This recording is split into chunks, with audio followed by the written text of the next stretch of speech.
Hey folks, how are you? Dave Brown here with the New Populist. Thank you for joining me again. So today, or yesterday more accurately, we had the first arrest by the Trump administration of a foreign national living in the United States who has been accused of supporting terrorist groups. Now, when I first heard this, my reaction was, great, what's the big deal? However, when I looked further into the case, I actually thought that this might be a bad precedent to set, and that the accusations being levied against this individual are not 100% proven. So, what happened? Well, a gentleman named Mahmoud Kali was arrested by ICE, and Donald Trump put out a Truth Social, and it said this: following my previously signed executive orders, ICE proudly apprehended and detained Mahmoud Kali, a radical foreign pro-Hamas student on the campus of Columbia University. This is the first arrest of many to come. We know there are more students at Columbia and other universities across the country who have engaged in pro-terrorist, anti-Semitic, anti-American activity, and the Trump administration will not tolerate it. Many are not students, they are paid agitators. We will find, apprehend, and deport these terrorist sympathizers from our country, never to return again. If you support terrorism, including the slaughtering of innocent men, women, and children, your presence is contrary to our national and foreign policy interests, and you are not welcome here. We expect everyone of America's colleges and universities to comply. Thank you. So here in this Truth Social post, President Trump is saying that this gentleman is pro-terrorist and anti-Semitic. However, when I looked around, I really couldn't find anything that supported that. Now, one thing I have noticed is that the media, that is, or the sections of the media that are pro-Israel, they will conflate people who are supporting the Palestinians with people who support Hamas. Those are two different things, yet they're often pushed together. And I think that's a very dirty trick. And we see that a lot with people who are protesting against Israel's actions in Gaza. And again, so when I look for this individual's background and things he said, I couldn't find him actually saying he supports Hamas. And that's sort of admitted in other reporting, because we have a article from the New York Post, and the New York Post is owned by the owner of Fox. What's his name again? Rupert Murdoch. And Murdoch is very pro-Israel.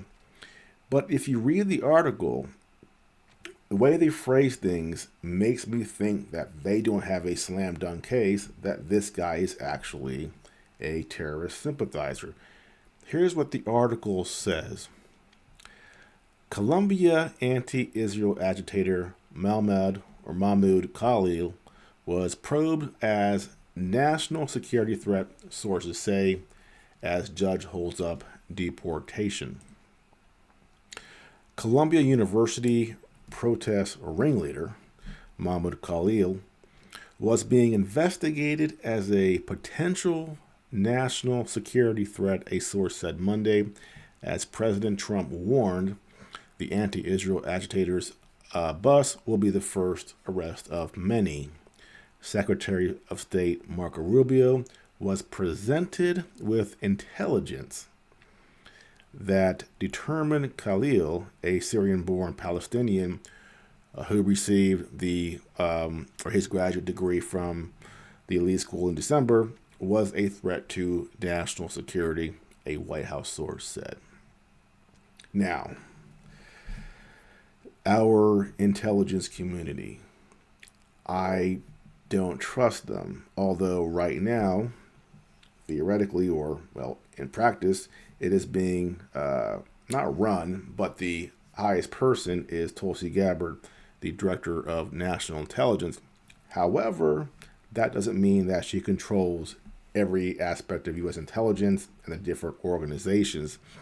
So when the intelligence community presents evidence but doesn't tell us what it is, I become very suspicious. And that community has lied repeatedly. And so if they don't spell it out, I don't necessarily believe them. The article continues on March 9th, 2025, in support of President Trump's executive orders prohibiting anti-Semitism, and in coordination with the Department of State, U.S. Immigration and Customs Enforcement arrested Mahmoud Khalil, a former Columbia University graduate student. Khalil led activities, here's the key here, activities aligned to Hamas, a designated terrorist organization. Now, I find that an interesting way of stating it. Not that he supported Hamas. He is engaging in activities that aligned with Hamas or to Hamas. My opinion, that is very questionable.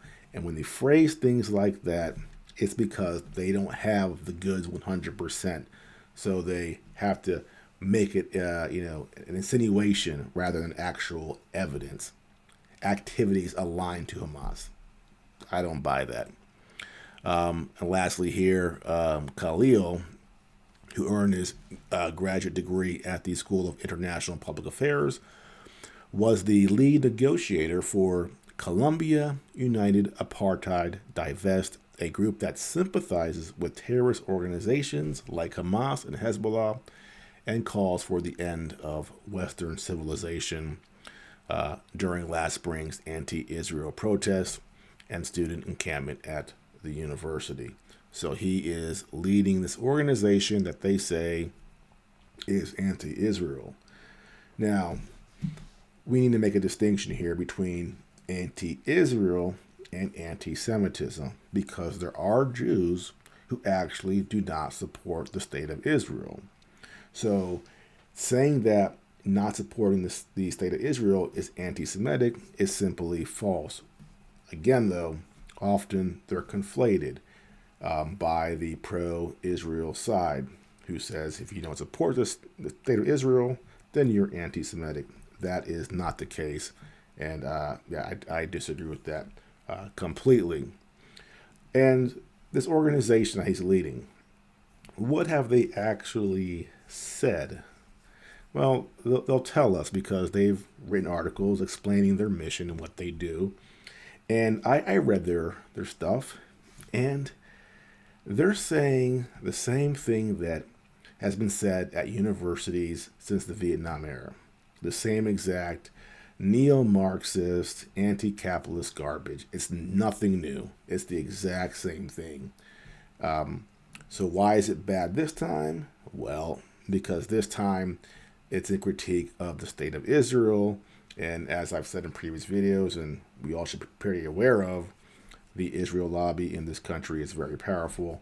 And when it comes to criticizing Israel, that is a huge problem.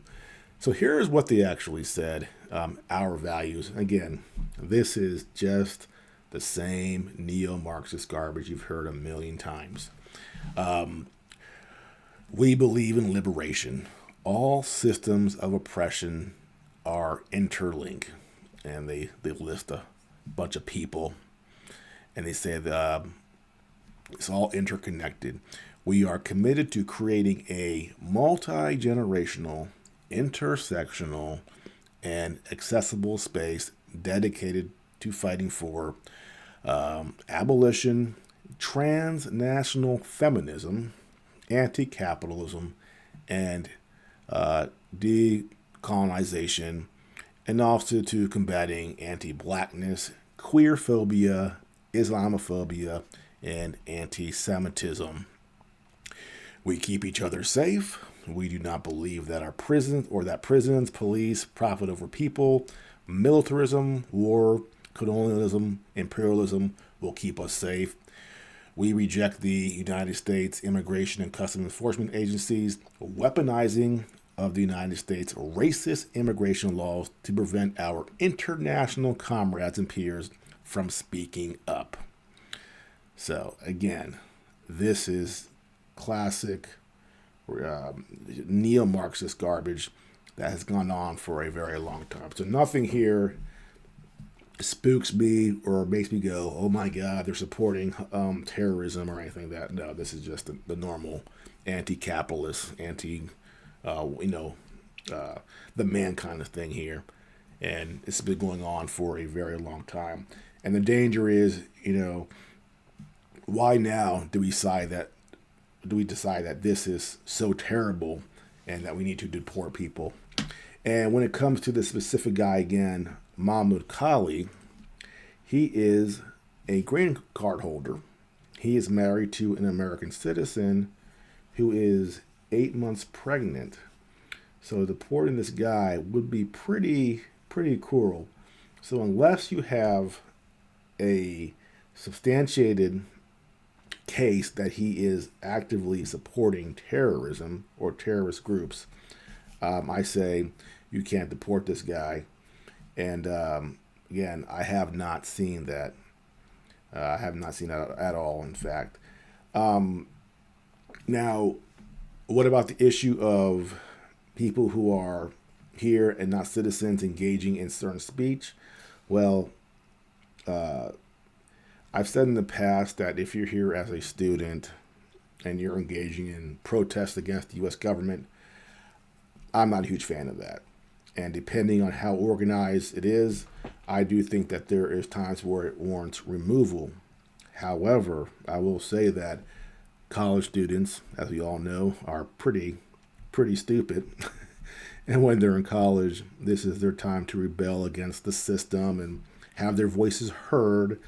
So if a 19-year-old college student is protesting on a university, campus, and they're not a U.S. citizen, do I want to see them deported? Not really. I don't want the feds showing up at campuses looking for foreign nationals who are protesting over some stupid issue or whatever, and having them dragged away. That's sort of makes us into a police state. I'd rather not see that again. But if they're breaking laws, like legitimately breaking laws and endangering society, then yeah, they can or should be removed. However, again, with this Mahmoud Kali or Khalil, I haven't seen anything that showed he is actually supporting terrorism, actually supporting Hamas. And I think this will be a very dangerous precedent if we deport this guy, especially as a permanent resident, as a green card holder who was married to an American citizen. And he has not been charged with a crime. We have a lot of laws about supporting terrorism. So if he's actually doing that, charge him with a crime. But they have not. Why not? Because in court, in a criminal trial, they couldn't prove that, which is why they haven't done that, which is why they're just trying to deport him on the accusation. And that, in my opinion, is not good. And a judge in New York has held up his deportation. And normally I'm against the judiciary reaching out into an action of the executive branch. We've seen a lot of judges do that recently. And they haven't been good. But in this case, I'm okay with it. I don't want to see this guy be removed, especially when he has a kid coming in another month from his wife, who is an American citizen. And I am a Trump guy, but I can be reasonable and go, I think we're overstepping here. But again, the Israel lobby is quite powerful, and Trump definitely plays to them. So, well, that is it for now. If you are new to my channel, like and subscribe, and I will see you next time.